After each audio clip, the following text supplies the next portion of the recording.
नमस्कार, स्वागत है आपका। मैं हूं आपके साथ में वैष्णवी। 4 बजे की 4 बड़ी खबरें देख रहे हैं आप, और हम बात करेंगे पहली खबर जो कि महाराष्ट्र की 288 सीटों पर यहां पर वोटिंग हो रही है। साथ ही दूसरी बड़ी खबर आपको बताएंगे झारखंड से, जहां दूसरे फेज की 38 सीटों पर वोटिंग हो रही है।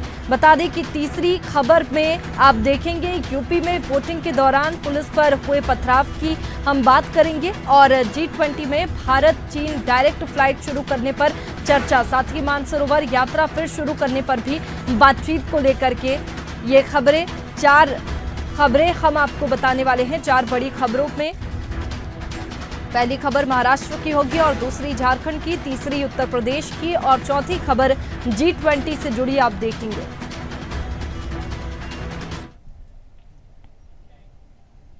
और चलिए पहली बड़ी खबर का रुख करेंगे, जहां सबसे पहले बात करेंगे महाराष्ट्र विधानसभा की, जहां महाराष्ट्र की सभी 288 विधानसभा सीटों पर वोटिंग जारी है।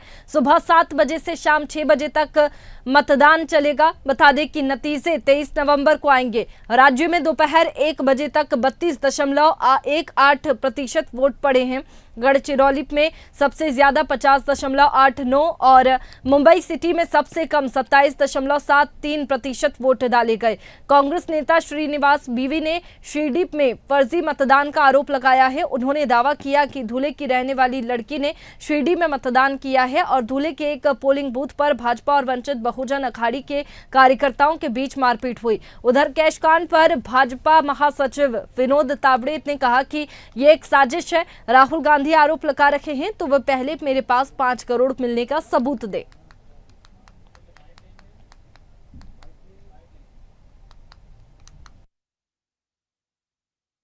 आप सब लोग जानते हैं कि उस क्षेत्र में किस प्रकार के उम्मीदवार हैं, उनका ट्रैक रिकॉर्ड क्या है, उनका बैकग्राउंड क्या है। मुझे लगता है कि मीडिया के सभी बंधु समझदार हैं, और उस क्षेत्र में जिस प्रकार के उम्मीदवार, जिस प्रकार की वहां की राजनीति है, ऐसे झूठे आरोप लगाना, ऐसे झूठे हरकतें करना कोई हमें आश्चर्य नहीं होता। विनोद तावड़े जी एक बहुत सीनियर लीडर है।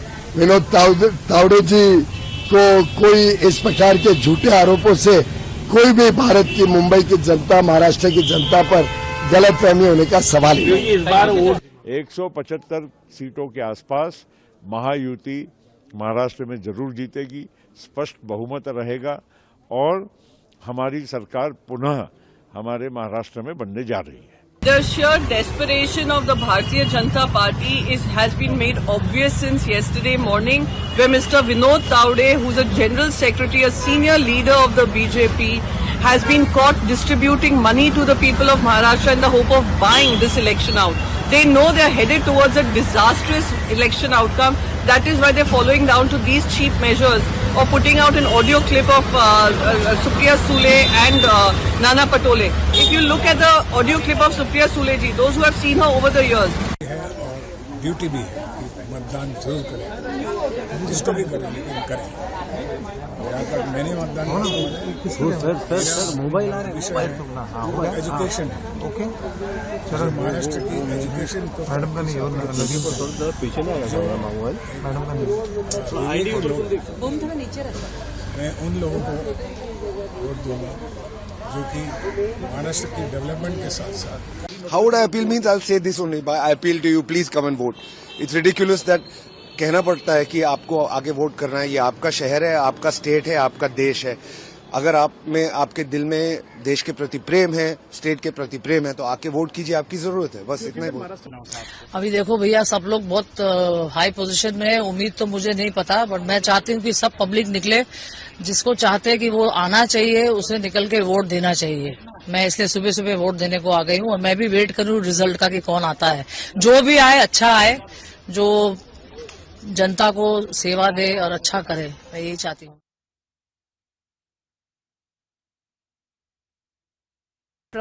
प्रक्रिया शुरू हुई है, जो कि शाम 6 बजे तक चलेगी, और नतीजे 23 नवंबर को आएंगे। लेकिन गजब का उत्साह गढ़चिरौली में मतदाताओं में दिखाई दे रहा है, और काफी परसेंटेज गढ़चिरौली से निकल करके सामने आया है। और इसी पर हम बातचीत करेंगे। हमारे साथ में इंदुकांत दीक्षित, वरिष्ठ पत्रकार, जुड़ चुके हैं। इंदुकांत जी, बहुत स्वागत है आपका इंडिया हेड में। जी नमस्कार वैष्णवी जी। इंदुकांत जी, जिस तरीके से मतदान की प्रक्रिया चल रही है, गढ़चिरौली की बात करें तो गजब का उत्साह मतदाताओं में दिखाई दे रहा है, लेकिन मुंबई सिटी में काफी कम प्रतिशत मतदान हुआ है। इसकी वजह आप क्या मानेंगे? देखिए वैष्णवी जी, ये ट्रेंड रहा है भारत में ही नहीं पूरी दुनिया में कि जो अर्बन सेंटर्स के लोग हैं और वो भी जो बड़े अर्बन सेंटर्स हैं, बिजनेस सेंटर हैं, वहां पे लोगों में दो कारणों से वहां पे वोटिंग परसेंटेज कम होता है। एक तो वहां काम करने वाले लोग जनरली बाहर के होते हैं, तो लोकल पॉपुलेशन कम होती है। दूसरा, जो लोग होते भी हैं उनके में एक अलूफनेस होता है, वो ज्यादा बिजनेस सेंट्रिक होते हैं। उनको लगता है कि जो कॉमन मैन है उनके साथ वो अलग हैं, कॉमन मैन के वोट से ही सारी चीजें होती हैं, हमारे वोट का जो कोई खास लेना देना नहीं, ज्यादा इम्पैक्ट नहीं है। ये एक थॉट प्रोसेस काफी सारे लोगों में जो मॉडर्न सिस्टम से जुड़े हैं, जो हाई फाई पोजीशंस पे हैं, जो बहुत बड़ी बिजनेस डीलिंग्स करते हैं, लेकिन ऐसा होना नहीं चाहिए। उनको रोल मॉडल बनना चाहिए सोसाइटी का। जी बिल्कुल इंदुकांत जी, और एक और सवाल है कि आमतौर पर हम जब चुनाव होते हैं तो मुद्दे देखते हैं, मुद्दे जो होते हैं वो स्पष्ट होते हैं, लेकिन महाराष्ट्र की राजनीति की बात करें तो यहाँ पर मुद्दे साइड में कर दीजिए, गठबंधन सामने आ रखे हैं, और जनता से जब सवाल पूछे जाते हैं तो जनता को ये भी नहीं पता होता है कि कौन सा प्रत्याशी किस पार्टी का है। गठबंधन हो चुके हैं, 6 पार्टियां हैं, और किसमें किसका गठबंधन हुआ इतनी नॉलेज जनता को नहीं होती है। तो क्या इसका वोटिंग पर असर कुछ देखने को मिलेगा नतीजों में? जी वैष्णवी जी, सीधा इसका असर पड़ता है, क्योंकि बहुत कंफ्यूजन है, खास तौर से जो 2 पार्टियां हैं वहां पे एनसीपी, क्योंकि उसके भी 2 गुट हैं पैरेलली, और शिवसेना, उसके भी 2 गुट है पैरेलली। और ट्रेडिशनली जो पार्टियां हैं बीजेपी और कांग्रेस, जो दोनों राष्ट्रीय दल हैं, उनको लेके तो कोई कंफ्यूजन खास नहीं है, क्योंकि उनके सिंबल्स वगैरह सबके सब इंटैक्ट हैं। लेकिन बाकी दोनों पार्टियों में काफी कंफ्यूजन है। लेकिन हैविंग सेड दैट, एक चीज तय है कि जो लोग इंटरेस्टेड है वोट देने के लिए, उन तक प्रत्याशी या तो किसी न किसी माध्यम से पहुंच जाते हैं, या वो स्वयं प्रत्याशियों तक पहुंच जाते हैं, और लोगों को पता होता है कि हमें वोट किसको करना है, चाहे प्रत्याशी के चेहरे से या प्रत्याशी के सिंबल से। लेकिन महाराष्ट्र में इसमें कोई डाउट नहीं है कि इस बार एक बड़ा कंफ्यूजन वोटर में, आम वोटर्स में है, क्योंकि उसे ये पता ही नहीं है कि जो सिंबल ओरिजिनल था शिवसेना का वो किसके पास है, जो नया सिंबल है वो वास्तव में शिवसेना का या किसका है, और सेम चीज, सेम सिचुएशन एनसीपी को लेकर के। बिल्कुल यही कंफ्यूजन मतदाताओं में देखने को मिल रही है इंदुकांत जी। और एक और सवाल ये भी है कि कैश कांड जिस तरीके से देखने को मिला चुनाव से ठीक पहले, और नोट पर भी सियासत देखने को मिली, क्या इसका जनता पर असर दिखाई देगा? इसे देखते हुए क्या जनता मतदान करेगी? थोड़ा बहुत देखिए, जिस तरह से कल भाजपा के राष्ट्रीय महासचिव विनोद तावड़े को लेकर के विजुअल्स आए, जारी किए एक वहां के स्थानीय पार्टी के लोगों ने, उनके ऊपर बिल्कुल सूप किया उन्होंने, और वहां पे दिखाया कि उनके पास नोट है, जबकि उनका ये कहना था कि वो खुद ही अपने पास से बैग लेकर के आए थे।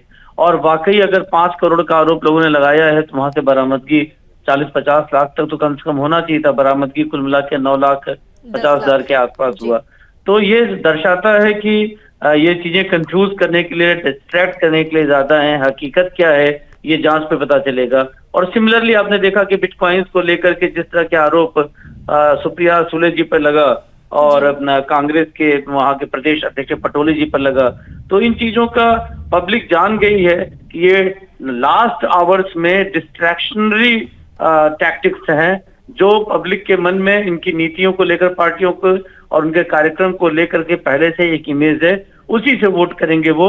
ये जो चीजें हुई हैं इसका इम्पैक्ट पड़ेगा जरूर, लेकिन बहुत सीमित लेवल पे। बिल्कुल, हालांकि जनता तो विकास के मुद्दों को देखते हुए मतदान करती है। अब ये नतीजे देखने वाली बात होंगे कि किसके पक्ष में आते हैं। बहुत शुक्रिया इंदुकांत जी आपका हमारे साथ में जुड़ने के लिए। तो देखिए, महाराष्ट्र की बात करें तो वहां पर सियासी समीकरण इस बार काफी अलग है। 5 सालों में सियासी समीकरण महाराष्ट्र के बदल चुके हैं, और अब जो सियासत महाराष्ट्र में देखने को मिल रही है उससे मतदाताओं में काफी कंफ्यूजन है, और इसे देखते हुए मतदाता ये भी डिसाइड नहीं कर पा रहे हैं कि कौन सा प्रत्याशी किस पार्टी का है।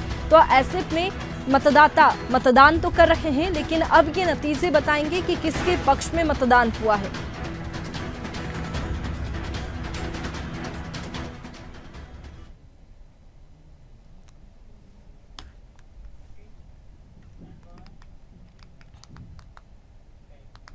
और चलिए आगे बढ़ते हैं और दूसरी बड़ी खबर आपको बता दें, जहां झारखंड विधानसभा चुनाव के आखिरी और सेकेंड फेज में आज 12 जिलों की 38 सीटों पर वोटिंग जारी है। ये शाम 5 बजे तक चलेगी। दोपहर 1 बजे तक 47.92 वोटिंग हुई है। बता दें कि 14,218 पोलिंग स्टेशन में से 31 बूथों पर शाम 4 बजे मतदान खत्म हो जाएगा और 1.23 करोड़ लोग वोट डालेंगे। भाजपा ने गांधी विधानसभा के कुंडलपादाह के बूथ नंबर 282 और 238 पर पोलिंग एजेंटों पर जेएमएम के पक्ष में मतदान कराने का आरोप लगाया है। जानकारी मिलने के बाद जिला निर्वाचन पदाधिकारी ने मामले को संज्ञान में लिया है।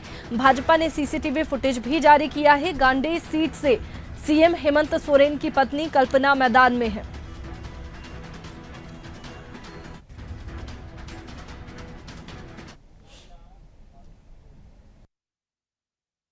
झारखंड में विधानसभा के ये चुनाव झारखंड बचाने का चुनाव बन गया है।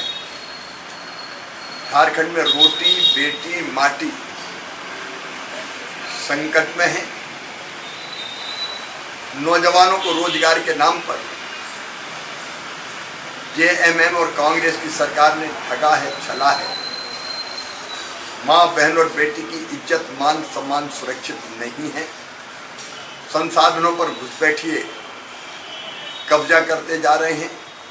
कानून व्यवस्था की स्थिति बदतर है और भयानक भ्रष्टाचार से जनता कराह रही है। लोगों का जीना दूभर हो गया है और इसलिए गुस्से में जनता भारतीय जनता पार्टी के उम्मीदवारों को, एनडीए के उम्मीदवारों को निकल के वोट कर रही है। मेरी सबसे अपील है कि वोट जरूर डालें। एक समृद्ध, विकसित, सुरक्षित और घुसपैठिया मुक्त झारखंड के लिए आप वोट जरूर करें। देखिए, मैं अपनी जीत को लेकर इसलिए आश्वस्त हूं क्योंकि मेरा कार्यकाल बहुत छोटा रहा, 4 से 5 महीने का, और 4 से 5 महीने में मैंने गांधी के लिए जितना किया है, मैं ये समझती हूं कि उतने कम वक्त में मैंने पूरी अपनी मेहनत लगा के पूरा जीतोड़ मेहनत किया है और लोगों को वो सुविधाएं दी हैं जो उनका हक है। और कहीं ना कहीं अगर इतने कम कार्यकाल में मैंने इतना काम किया है तो आप समझ सकते हैं कि 5 साल तो मेरे लिए बहुत लंबा रहेगा और उस समय मेरे पास बहुत समय भी रहेगा और बहुत काम करने के लिए वक्त भी रहेगा। तो देखिए, झारखंड की बात करें तो 38 सीटों पर वोटिंग लगातार हो रही है और गजब का उत्साह मतदाताओं में दिखाई दे रहा है। लेकिन दूसरी तरफ सियासत भी देखने को मिल रही है। जिस तरीके से आरोप लगाए गए हैं, पोलिंग एजेंटों पर जेएमएम के पक्ष में मतदान कराने का आरोप लगाया गया और जानकारी मिलने के बाद में जिला निर्वाचन पदाधिकारी ने मामले को संज्ञान में भी लिया है। लेकिन भाजपा ने सीसीटीवी फुटेज भी इसका जारी किया है। तो देखिए, कई मुद्दे झारखंड के हैं जिन्हें देखते हुए मतदाता मतदान करने के लिए पहुंच रहे हैं और अच्छा परसेंटेज वहां से मतदान का निकल करके सामने आ रहा है। और चलिए इसी पर ज्यादा बातचीत करेंगे। हमारे साथ में विपिन शर्मा, वरिष्ठ पत्रकार, जुड़ चुके हैं। विपिन जी, बहुत स्वागत है आपका इंडिया हेड में। विपिन जी, झारखंड की अगर बात करें तो वहां पर कई मुद्दे हैं, लेकिन अमित शाह जब पहुंचे थे सबसे बड़ा मुद्दा उन्होंने उठाया था घुसपैठियों का। तो ऐसे में कितना चुनौतीपूर्ण बीजेपी के लिए हो जाता है, क्योंकि बाहरी लोग भी वहां पर झारखंड में बहुत है और वोटिंग परसेंटेज भी अच्छा फिलहाल निकल करके सामने आ रहा है। देखिए, निस्संदेह क्योंकि घुसपैठ की जो समस्या है वो बहुत ज्वलन मुद्दा है और सही मायने में अगर झारखंड को, जिसका जन्म नवंबर 2000 में हुआ था और 24 वर्षीय ये राज्य है, बड़ी अहमियत रखता है, तो यहाँ पर अगर इसको सही मायने में विकसित समृद्ध बनाना है तो यहाँ पर घुसपैठ मुक्त करना पड़ेगा। क्योंकि यहाँ पर देखिए, संसाधन किसी भी राज्य में सीमित होते हैं और अगर बाहर से घुसपैठ आ जाते हैं तो यहाँ पर वो जो संसाधन है उस पे इसका सीधा असर पड़ता है। तो जो वहाँ के सही जो नागरिक हैं तो वो उस पे इसकी मार पड़ती है। तो यहाँ पर मुद्दे बेशुमार हैं झारखंड में।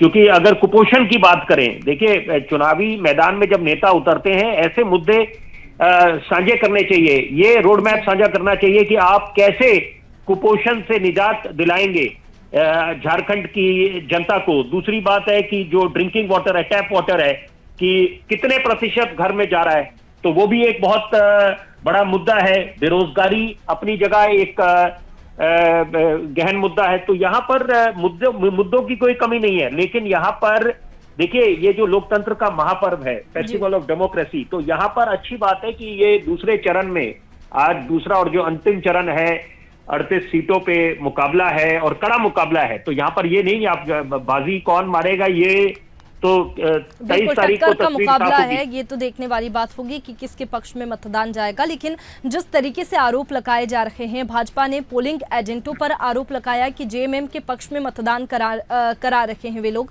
और इसके बारे में सीसीटीवी फुटेज भी जारी किया। इस पर आप क्या कहेंगे? देखिए ये बतौर पत्रकार जो मैं समझ रखता हूं, मैं इसकी तुलना करूंगा उत्तर प्रदेश जो 9 सीटों पे उपचुनाव हो रहा है। वहां पर अखिलेश यादव खुद हमलावर हैं भाजपा पे, तो वो कह रहे हैं कि यहाँ पर काफी ऐसे मामले उजागर हुए हैं कि जहां पर जो बूथ लेवल के अफसर हैं या ऑफिशियल्स हैं, तो वो लोग सहयोग कर रहे हैं भाजपा का। तो यहाँ पर ये देखिए आरोप प्रत्यारोप का दौर चलता रहता है, और ये चुनावों के समय और खासतौर पे जब चुनाव प्रक्रिया चल रही होती है तो ये स्वाभाविक है यहाँ पर। और अखिलेश यादव वहां पर हमलावर हैं।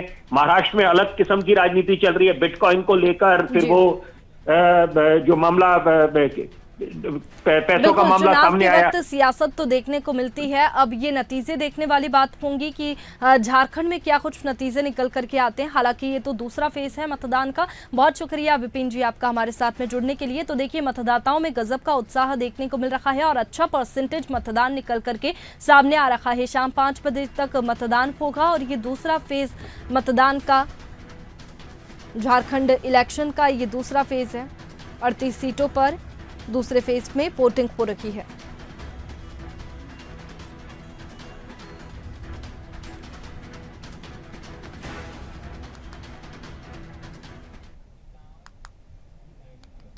और चलिए और तीसरी बड़ी खबर का रुख करेंगे, जहां महाराष्ट्र और झारखंड विधानसभा चुनाव के साथ 4 राज्यों की 15 विधानसभा और नांदेड़ लोकसभा सीट पर बुधवार को उपचुनाव के लिए वोट डाले जा रहे हैं। 23 नवंबर को रिजल्ट आएगा। उत्तर प्रदेश में करहल, मीरापुर, ककरौली, सीसामऊ सीट, मुजफ्फरपुर में पुलिस में झड़प हुई है। बता दें कि सपा और भाजपा ने वोट के दौरान नियमों का पालन नहीं करने की शिकायतें चुनाव आयोग से की है। करहल में वोटिंग के बीच दलित युवती की हत्या कर दी गई। पिता ने आरोप लगाया कि सपा को वोट देने से मना करने पर युवक ने बेटी को मार डाला। चुनाव आयोग ने सपा की शिकायत पर 7 पुलिसकर्मियों को सस्पेंड भी किया है। आरोप है कि इन्होंने मतदाताओं की वोटर आईडी चेक किए और बूथ पर नहीं जाने दिया। कानपुर में 2, मुरादाबाद में 3 और मुजफ्फरनगर में 2 पुलिसकर्मी सस्पेंड किए गए हैं। कानपुर की सीसामऊ सीट से सपा उम्मीदवार नसीम सोलंकी ने कहा कि मुस्लिम बहुल इलाकों में प्रशासन लोगों को डरा रखा है। चमनगंज इलाके में पुलिस और आरएएफ ने लोगों को दौड़ाया है। कानपुर में सपा विधायक अमिताभ वाजपेयी को हाउस अरेस्ट किया गया है। उनके घर के बाहर पुलिस तैनात की गई है। चलिए इसी पर ज्यादा जानकारी के साथ में राशिद हमारे साथ में जुड़ चुके हैं। राशिद, जिस तरीके से एक तरफ तो मतदान उत्तर प्रदेश में हो रहा है, हालांकि डर में भी मतदाता है, इसी वजह से कम परसेंटेज भी निकल करके सामने आ रहा है, लेकिन हालात मतदान केंद्रों पर सही नहीं है, सियासत भी देखने को मिल रही है। देखिए बिल्कुल वैसा नहीं, क्योंकि जिस तरह से सुबह से ही उत्तर प्रदेश की हम उस चुनाव की बात करें तो जिस तरह से धांधली की खबरें साफ तौर पर निकल के आई और समाजवादी पार्टी के मुखिया अखिलेश यादव ने प्रेस कॉन्फ्रेंस कर भी सरकार को घेरने का काम किया। और ऐसे में जो मतदान की स्थिति है वो भी देखा जाए तो 3 बजे तक जो मतदान की स्थिति थी वो 42% थी। और ऐसे में अगर हम बात करें, अगर हम एक सीटों की बात करें तो मीरापुर में 3 बजे तक मतदान 49% रहा है। कुंदरकी विधानसभा क्षेत्र में 49% रहा है। फूलपुर में भी 36% रहा है, क्योंकि जहां जहां धांधली ज्यादा हुई है वहां वो परसेंटेज की जो है मतदान की संख्या गिरी है। खैर की जो है 39% रहा। गाजियाबाद में 27%, क्योंकि सबसे कम मतदान गाजियाबाद की हो, क्योंकि गाजियाबाद में लगातार जो आरोप है वो लग रहे थे, जिस तरह से पुलिस प्रशासन के ऊपर आरोप लगे, जिस तरह से वोटरों की आईडी कार्ड चेक करने की बात रही हो। और वही अगर हम बात करें करहल की तो 44% वहां हुआ है। सीसामऊ में 40% तक। हालांकि देखिए कानपुर के सीसामऊ में भी लगातार जो आरोप है उसकी तस्वीरें साफ तौर पर निकल कर आ रही थी वैसा भी, लेकिन उसमें कहीं ना कहीं जिस तरह से देखिए चुनाव आयोग ने उनमें पुलिसकर्मियों को सस्पेंड किया है, वो भी कहीं ना कहीं साफ तौर पर वो तस्वीर भी आई, क्योंकि जिस तरह से बुर्का हटाकर उनका आईडी कार्ड चेक करना हो या आईडी कार्ड होने के बाद भी उनको फर्जी बता दिया गया हो, इस तरह की तमाम जो खबरें हैं वो साफ तौर पर देखी गई है।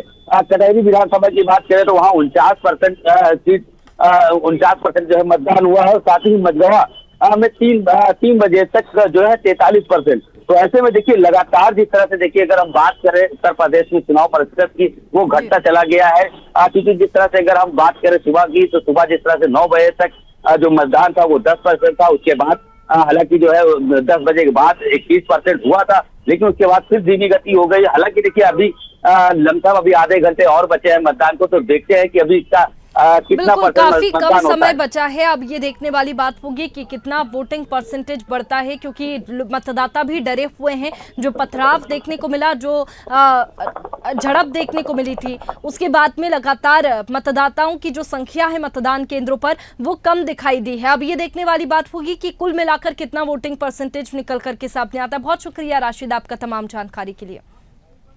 तो देखिए उत्तर प्रदेश में 9 सीटों पर उपचुनाव, और फिलहाल मतदान की जो प्रक्रिया है वो लगातार चल रही है, लेकिन इस बीच जो हालात है, जो स्थिति है मतदान केंद्रों की, वो सही नहीं है। इस वजह से मतदाता काफी कम संख्या में मतदान केंद्रों पर पहुंच रहे हैं।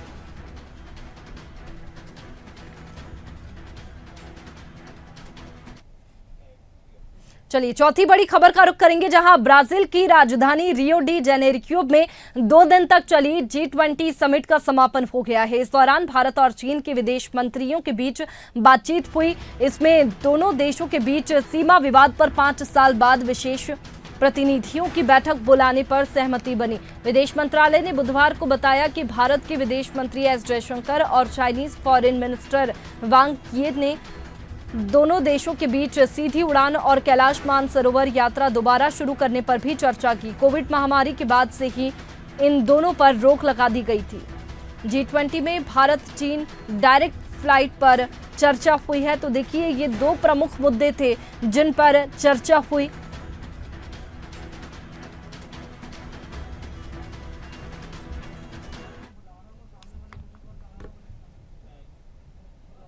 फिलहाल बुलेटिन में इतना ही। तमाम खबरों के लिए आप बने रहिए इंडिया हेड के साथ। नमस्कार।